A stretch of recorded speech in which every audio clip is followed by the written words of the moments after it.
नवी दिल्लीतील इस्रायली दूतावासाबाहेर झालेल्या सौम्य स्फोटानंतर आपण पाहू शकतोय की या परिसराची सुरक्षा वाढवण्यात आलेली आहे।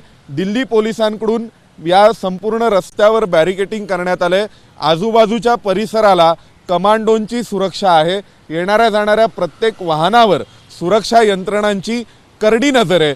तसंच इथे वावरणाऱ्या संशयितांना पोलिसांकडून हटकलेही जाते, त्यांची चौकशीही केली जाते आणि जर काही काम नसेल तर या परिसरामध्ये उगाचच फिरत असणाऱ्या लोकांना इथून निघून जाण्यासाठी पोलिसांकडून सांगितलं जाते।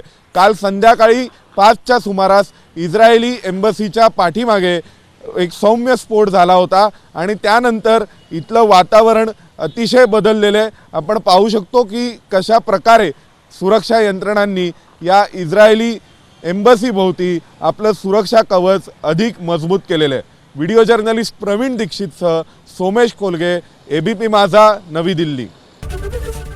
एबीपी माझा, उघडा डोळे बघा नीट।